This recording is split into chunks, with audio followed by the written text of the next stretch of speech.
Welcome to No Bullshit Tips with MaxxieTTV, one of my favorite episodes to record. And if you want to be shooting like this,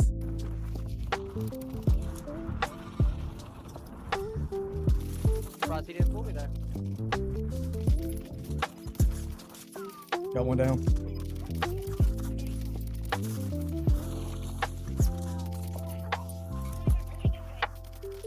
Oh my God.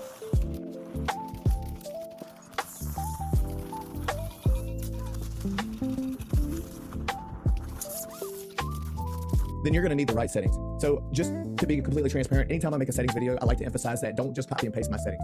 This is probably a good starting point for a lot of you guys, and you can work off my settings, and don't be afraid to adjust things if you don't like it. First of all, our sensitivity. To get to your sensitivity, just go to the controller tab.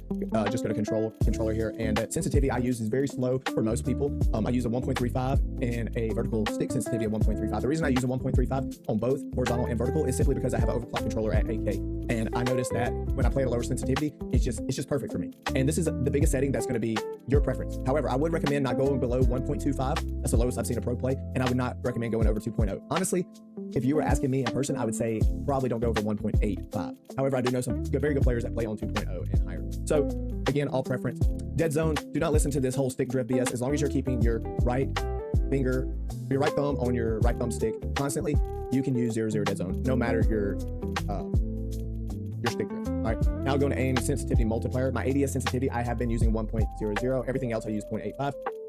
It's all preference. Do whatever you want. I just wouldn't recommend going over 1.0. Play around with this, see what you like. Aim advanced settings. This is obvious. Use dynamic. Don't listen to anybody that says use anything else. For a while there, I was saying it's okay to use linear, but dynamic is so broken now. There's no point of using anything else but dynamic. Click here, show more. Make sure this is 1.00. Don't listen to that old BS. And if you turn it down to 0.8 or 0.7 or 0.5, you get old aim assist. That's not true. Dynamic 1.0 is all you need to play on. Do not change it.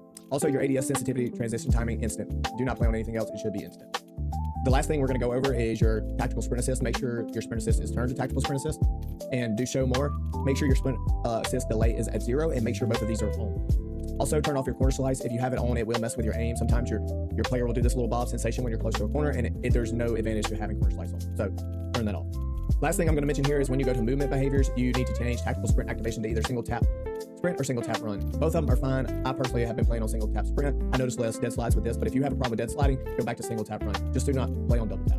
And this section right here is just going to only be for PC players. And I just want to point out that a lot of guys or a lot of other settings videos emphasize that you should play on NVIDIA DLSS. I'm just going to go ahead and put this out here, play around with this and see what plays better. Because I was playing on NVIDIA DLSS for months, and I noticed input lag. And I kept telling people, I noticed input lag, and people just said, oh, it's on your head. It's the game's just slower. And I knew that was BS. So I changed the fidelity cast and I turned on variable rate shading down here.